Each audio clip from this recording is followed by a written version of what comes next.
What's up everyone, Duro here. Many of you have been asking me for some guides on the battle groups that I usually play, and I think there are quite a lot of these kind of videos and content on the YouTube already, so I was thinking about preparing something different. As you might already know, Russia has currently a slight advantage above the US in the current PTE meta. So therefore, I decided to make a guide on the best 3 US battle groups where I think the US still has some advantage over the Russia. And the advantage is in the CQC. The CQC stands for Close Quarter Combat, and I think the combination of some interesting infantry units that only US has might bring you advantage. So first I would like to go through those top 3 CQC US battle groups, and then I will show you the maps where they can easily be applied. So hopefully you guys would see some success. So the number 1, the best CQC battle group on the US and the entire game, in my opinion, is the Baltic SF. As you can see, you have extremely lot of choices for anti-infantry, but also anti-vehicle and anti-tank to deal with up from the close. Many of you might ask that the SSO or Cherny Berety on Russia's side are extremely strong. However, even if you play Russia and pick Coastal Moto, you will still have only 2 units of SSO and 2 units of Cherny Berety. And the thing is, as you can see, you can easily wear them down because since the PTE launched, the units, especially on special forces units, were limited in availability. For example, you can take only 2 Delta Force, only 2 Zalyukais, only 3 Pararescue instead of usual 4. So that's why this deck shines, because you have so many of them. So let's go through them. You got the Pararescue, which have the shotgun and the flashbang, excellent CQC unit for the price. You have Rangers RRC, which are decent. They can deal with any other unit that is not a CQC, and you can also use them to deal with enemy armored vehicles because of the 84. You have, I think these are either Estonian or Latvian. No, they are Latvian SUV. These guys have grenade launchers, shotguns, and flashbang. So basically like a Pararescue, but much better. And then you have Green Pirates Flash. Again, shotguns and a flash launcher from the Schwarzenegger movie Commando, I believe. Yeah. You also have a Scimitar, which is excellent in the opening. Great fire support for the price. But you can also easily harass the enemy through the forest, through the flank. You can kill and score some high-value kills on the enemy side. Also, don't forget to bring the Silent Hawks. These guys are excellent for dropping your infantry a bit further, where you might expect enemy to passing through and creating an ambush. You have 14 seats, so you can take a lot of units with you. Then we have some ATGM, Ranger Mouse, so you can deal with enemies' armor. Be sure that if you're facing Russia, you will most likely be fighting against Terminators, T-90s, etc. Then we have the Delta Force. Nothing to sneeze at. Zalyukais, excellent with flashbang, mini para and shotguns. Then we have the standoff Rangers. Not the CQC Rangers, be aware of that. The problem with the CQC Rangers is that they don't have anything that would deal significant damage. For the 90 points, I don't think they're worth it. They will not win against enemy CQC units, and they will be easily killed by enemy vehicles because they have very weak penetration on the anti-personnel LAW. So you want to have a standoff. Why? Because standoff can deal with enemy line infantry very easily, and there are certain situations where you can also deal with the CQC infantry if you are able to engage from a bit afar. The double machine gun and marksman rifle, which slightly ignores cover, is giving you really nice edge in fights which are a bit further. And you also have RAWS, which is not the worst but also not the best AT, but it's quite enough. Then we have Mechanizatika Nieki. These Latvian line infantry guys are excellent at being just spammy into mid-grander. They also have a decent AT capability, and they can surprisingly hold their ground very well. And then we have Estonian reservist Kaitsalit. This B300 is a very nice launcher. For the price of 45 points, but only 5 men, you are able to deal some significant damage, but I would highly recommend to bringing them at least in a team of 2. Then we have supporting vehicles, CV90 with trophy and spike, CV90 without trophy and spike, Wilkas with spike, the Warpig, which is excellent at following your infantry and resurrecting and rearming, and M113. I usually bring Rangers with Green Berets in M113 because they together make 13 seats. You have 14. When you run out of Green Berets, you can then take, I don't know, these guys in double or these guys in double. So whenever you are sending a team of your specialists, make sure you always have at least 1 Ranger RRC or 1 Ranger MOS within yourself, so you are not helpless when the enemy comes with armored vehicle or tank. We don't have many activation points at vehicles, but we can bring 2 Leopards, 2 drones, and these guys are quite good at picking enemy from afar for the price.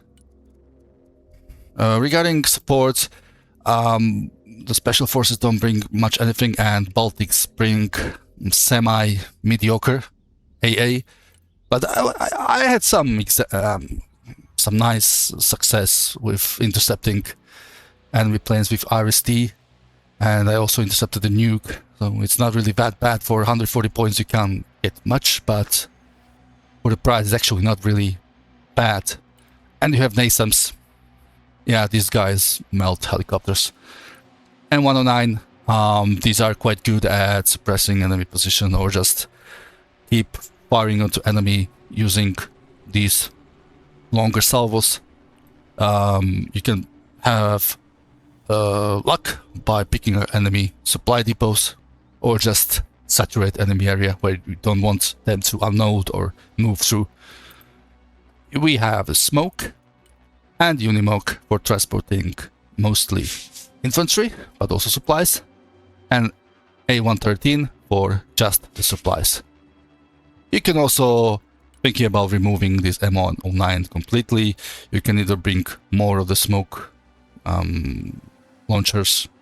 These are too expensive. I would not recommend bringing this in this deck where you don't have many points. You can bring Unimog, but this is more usual for the flanking and flank defense, and you're not going to play on the flank with this deck. So in terms of helicopters, we have a Comanche. I think this is a must-have whenever you're playing Special Forces. We have MH60 DAB with Hellfire and Dagger. We have Killrex for the opening mostly and dealing with enemy choppers. And then we have some transport. Even though we already have Silent Hawks, I think I want to have also capability to transport supplies. Regarding air, you don't have many points, nor you have any excellent choice because bolting doesn't bring much. So I decided to take one F-22 for the purpose of ISF, one B-2 for the purpose of nuking, and AC-130 for the purpose of shits and memes. When you're playing frontline and the CQC heavy area, you usually, contrary to most other people's opinion, you usually should be able to save for a nuke, because what you're bringing mostly cheap units and therefore your income doesn't drop significantly. So after the heat of the combat, you should be able to bring B2.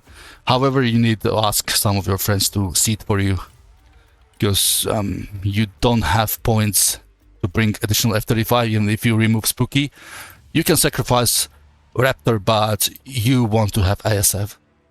In the current meta, you definitely want to have ASF, so I would not recommend removing F-22.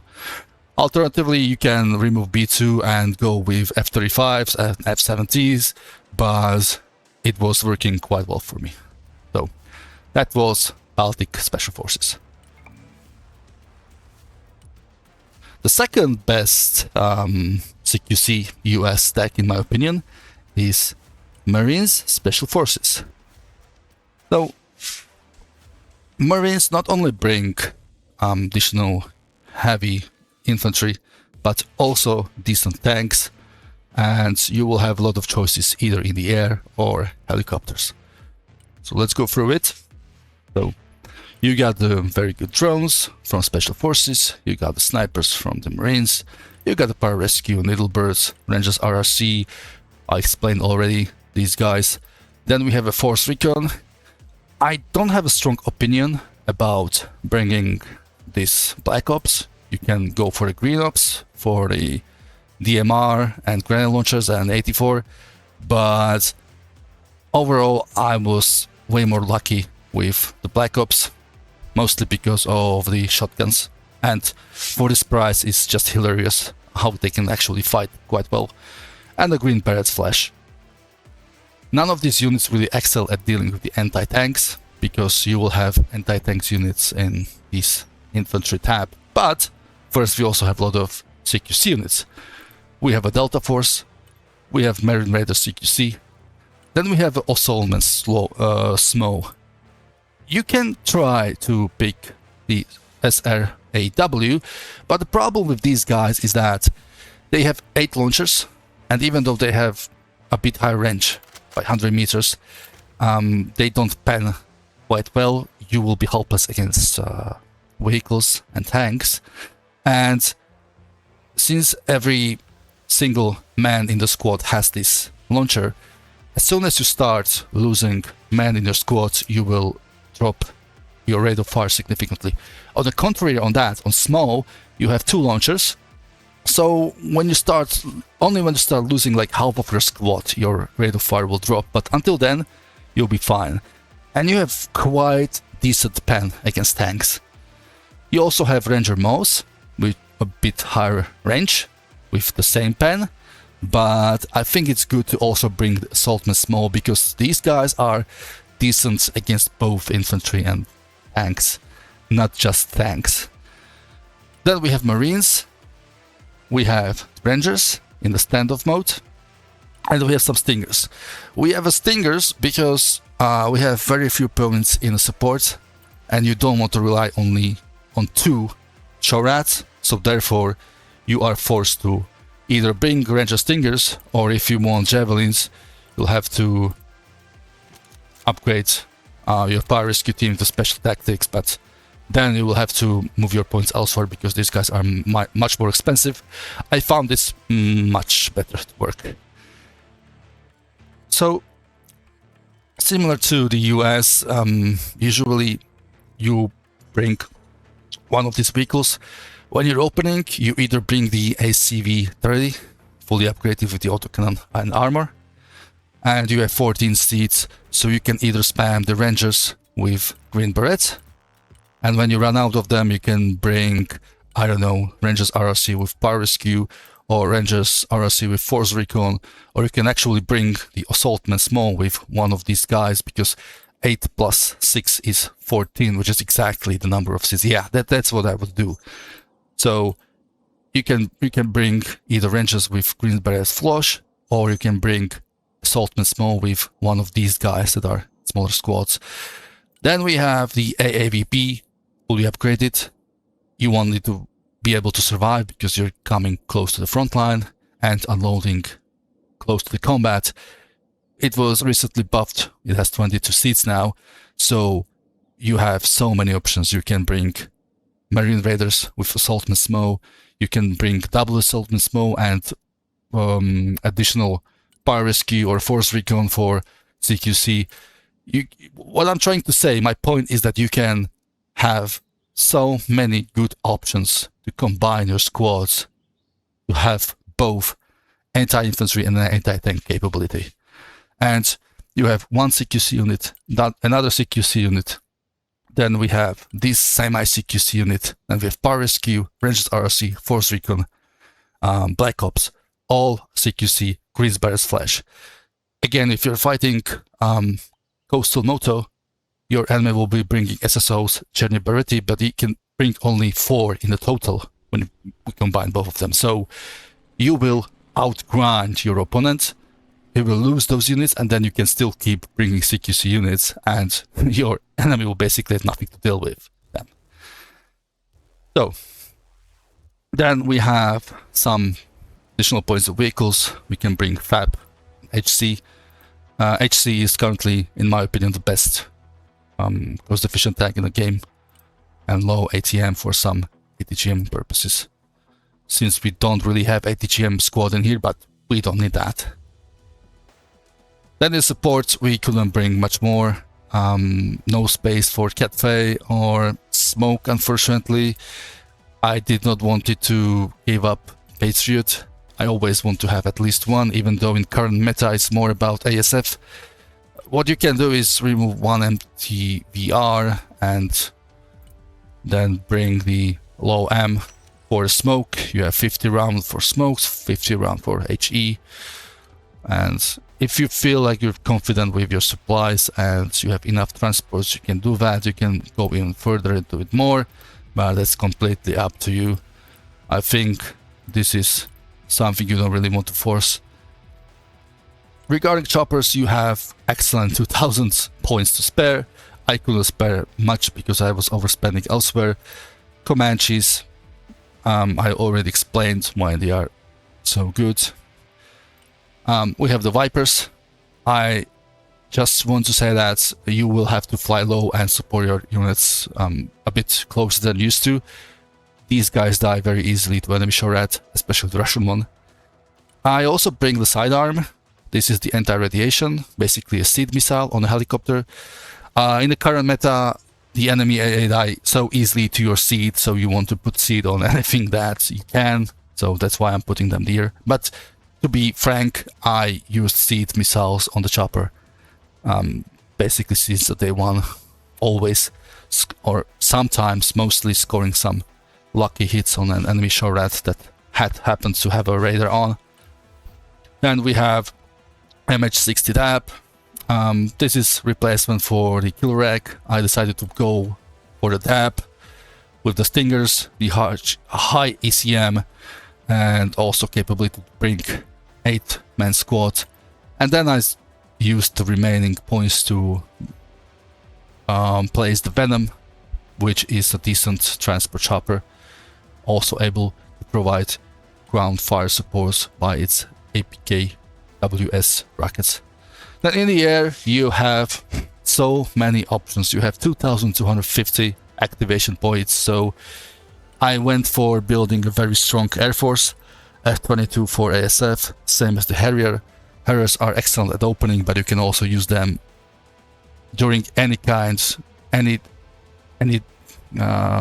of the game. You just fly low and you release AMRAAMs on the enemy. You usually pay off the price. Then we have F-35s with the KDAM and HARM missile.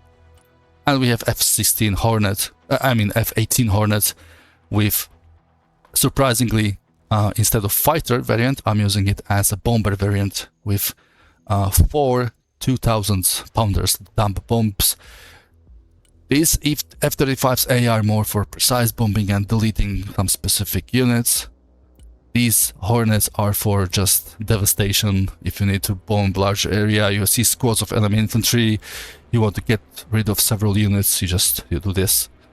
And we have Prowlers. Seed is very good now, so that's why I'm using the Seed. Alternatively, if you want, and you have so many points, you can go for a nuke. In that case, I would recommend getting rid of the bombers, since you're getting the large one instead. Keep the seeds, keep the fighters, and there you go. And you still have a few more points to spend. So these are the CQC Marines SF. And for the last one, the last but not least, the third best CQC battle group is Armored Special Forces. Armored Special Forces provide a bit more balanced approach because you no longer have that many CQC units, although you are still trying to bring as many as possible. But in this case, you also have to rely on fire support from your tanks, from assault breacher, from your choppers, and infantry fighting vehicles. But you also have a bit more points in your support and vehicle tab, which is a plus. So in case you're not going to fight entire game in the forest, but also you want to be a bit more flexible, I think this CQC Armor Special Forces is excellent deck. So we got the Sentinel for the recon, Mark 9 Reaper with Hellfires, that's coming from the Special Forces. Basically this entire recon part is from Special Forces spec. Nothing new here. Power Rescue, Rangers RRC, Green Bear's Flash. And when we go to the infantry, we see the Rangers Javelin. If you want and you feel like you don't need the Javelins, you can go for Stingers, so you have some additional Showrat, or not Showrat, but anti-air capability. The Ranger Mouse, good for combination with other squads. You have the Delta Force. You have this time grenade launchers. And we have mechanized riflemen and mechanized engineers. These guys were buffed recently to the 7th man. Now, M113 has 14 slots, as I already said, and in the Baltic, same as here, you can either use this to combine the Rangers with Green Berets, and when you run out of them, you can either spam mechanized with riflemen with mechanized engineers, or you can simply also use the Bradley ESV. The Bradley ESV is excellent at dealing with enemy infantry, enemy vehicles, enemy choppers. You will have a hard time dealing with enemy tanks, although it's still possible, and you have 7 seats. So not only you can take the mechanized riflemen, engineers, or even Rangers, but you can also take the Power Rescue, Rangers RRC, or, well, I would not take one squad because they're just 4, it's not worth it.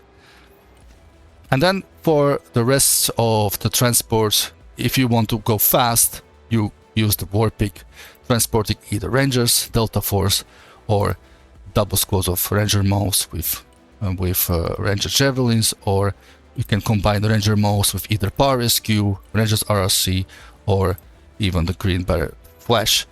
Pretty much, if you want to go slow but steady, use 1113. If you want to go fast but be a bit fragile, you use the Warpick. You can also alternatively switch to AMPV, although I haven't found it that useful, but it might be good as striking enemy position and unloading enemy infantry very close to the enemy position. You will need an APS and smoke, and for that you can load it either with the Delta Force or some of the Ranger squads or some of the double squads like Ranger Mouse with Power Rescue or double Ranger RRC is also very valid. So I couldn't find more activation points for AMPV, but I'm not saying it's bad, I just couldn't find proper use in this deck. Then in terms of vehicles, we have SEP V3s, SEP V2s, Assault Breacher, and M901s. You can swap one of the tanks for additional Assault Breachers if you feel like. I think that one Assault Breacher is more than enough. It's quite micro heavy to move and command this unit properly, so I couldn't find a way how to properly micro more than one, but if you are very good at micro, you can max this out and bring additional one as well. In support, we have 2 back 3s, the Shorat, the Paladin, Smoke, and Supply. I see many people instead bringing MLRS or even the Prisms. Prisms are good right now, but you will have to sacrifice something else because you don't have that many points. In terms of choppers, basically you have the Special Forces, nothing new here. Comanche, Dab with the Hellfire, and the Killer Egg with Stingers, good for the opening. And in the air, you don't have many points, so you can go just for the Nuke and the Fighter. Alternatively, you can bring 2 fighters and Nighthawk, or 1 fighter, 1 F-35A and 1 Nighthawk. But I couldn't really be bothered with the Air Force.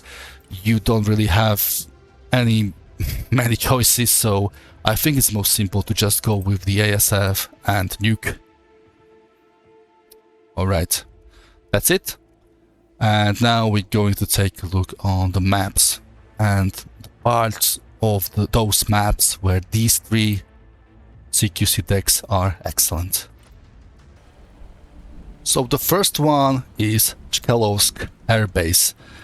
Not only you have the Alpha sector, which is full of building and forests and therefore very close areas, you also have Hotel, where you are being a bit more open ground, but it's still coming very close. So in Alpha, basically you want to have control over this forest, which you can easily have thanks to your Fire Rescue or Rangers RRC, Delta Force, or even stuff like Engineers or the SUV on the Latvian side. And fighting over these buildings is basically quite self-explanatory. You have some areas where you can put an ATGM, you can put ATGM over here or over there. If you're playing on this other side, you try to leverage either this part of the place or this one. I think you can still also shoot from here. And of course, let's not forget about the open area. So you either want to control the parts in the middle, at least recon-wise, or you can directly support your friendly player on the other side by firing from here and there and vice versa. On Hotel, you are basically fighting over this forest and these buildings. CQC is excellent here, but you will need to rely more on the ATGM and tanks. So if you want to play Hotel, I recommend going the third one that I displayed to you, the Armor Special Forces. If you're playing Alpha, I recommend playing either Baltic Special Forces or Marine Special Forces. Another map where you will use a lot of CQC units is Ruda Forest, especially on the Delta sector. As you can see, it's quite obvious. You have a lot of forests here, you have some buildings right in the sector, and you have a lot of areas which break line of sight. Doesn't matter which side you're playing from, you basically want to control this area and this area. These forests parts are key to holding the sector. As long as you're able to hold your enemy outside of these 2 places, you'll be dominating, and then you can support your friend either fighting on Ivan or Charlie. Don't forget to bring some recon over here, or if you're playing this side, you ideally want to have recon here or there, so you will be aware of enemy flanking, or if somebody other the side of boyfriends, one of the players fighting over Delta. Delta is quite often being boyfriended by third party, so be aware of that. You might get fighting against huge enemy numbers. You can fight against, you might get bombed, nuked, etc. I highly recommend using either Baltic Special Forces or Marine Special Forces for this kind of the fight, you will easily wear down the enemy, especially if you start very heavy on the ground. And another sector which is semi-CQC focused is Alpha, but contrary to Delta, I would recommend playing the last deck that I advised, the Armored CQC, because you will just need a lot of armor. You will also use a Shorad, you will probably need a pack. You are fighting on a flank, although not a long one, but you will probably not rely on your friendly support, so you need to be more you have to be more versatile. Another map to consider is Baltic Peninsula. I'll be completely honest with you guys, I hate this map. It's either about RD spam plus air spam, or about sneaky flanking, and about who gets behind enemy line using C and spot enemy targets or kill from behind.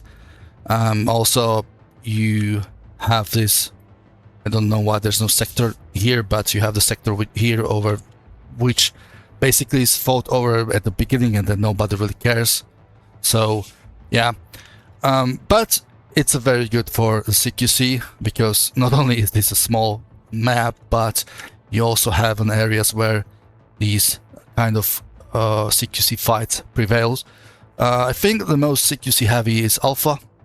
It's usually doubled by each of the teams, and you want to have combination of good standoff infantry that can decently kill above 50 or 500 or 600 meters, but you also want to have CQC units with the flashbangs or some heavy anti-personnel launchers. But I think over here it's best to use either Baltic Special Forces or Armor Special Forces. Baltic Marines probably not much, but if you coordinate with your teammates, so he will bring what you will be lacking, like vehicles, artillery, etc., then you can also bring Baltic Marine Special Forces.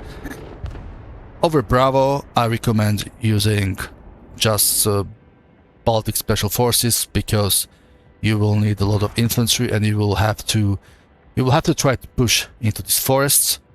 As soon as you'll be able to get there, you get bombed, so you can start over. Yeah, this is how this map goes. So basically, you either sit behind here, try to control the areas that are coming, waypoints coming to Bravo, and then you get bombed and the enemy will get Bravo, or you will try to push in here, in these areas, and try to inflict as many casualties as possible, but you'll get bombed anyway. You can also try CQC over Charlie, but since you have so many tall buildings and you have also these higher positions, you also want to leverage your ATGMs and some units with high range. But yeah, that's it. Baltic is more or less about CQC and RD. Bring a Catfay if you can, bring a Catfay, but be aware that it will easily get sniped or RT'd. And then we have a map, the newest one, called Kadaga military base. Basically, where your CQC units will mostly shine on is the Alpha sector. Again, doesn't really matter which side of the map you're coming from, you will immediately be contested inside the urban combat. You can use either Baltic Special Forces or Marine Special Forces or Armor Special Forces. It all comes down to how much you want to concentrate inside of the Alpha sector, opposite to how wide do you want to play. So if you, for example, want to play wide and bring more armor, then I recommend using the Armor Special Forces. If you want to have more tight engagements and go inside and fight the enemy inside buildings, you will probably be much better bringing either Marine Special Forces or Baltic Special Forces. There are not really other parts of the maps where you are having a heavy CQC environments. The Bravo is kind of has this inside where you have tight spots and areas and buildings and house-to-house combat, but you certainly don't want to be CQC heavy like our 3 decks are. You want to bring something with good standoff capability, and then also it's not a bad idea to bring 2 or 3 CQC units. But other than that, only Alpha is CQC heavy. These were all the maps where I found that you might need a lot of CQC units and where these 3 decks might be the best. Of course, you still have other maps like the Dam or Bay of Winds. Also the Black Coast. There are certain areas where you will certainly fight for CQC, but I think these maps that we went through have this place that is very CQC oriented, and you will most likely have a very good time fighting with the decks that I showed you. Alright, I hope you liked and enjoyed this guide. If you like for more, subscribe to my channel. I'll be bringing some guides from time to time. The PTE is still changing a lot, so the meta is not settled. So expect more guides when the settlement of the meta would happen, and when the PTE will go live, hopefully soon, and we could also hopefully expect the new Russian deck. Alright, if there's something that you think I missed, provide a comment below the video, and see you later. Bye.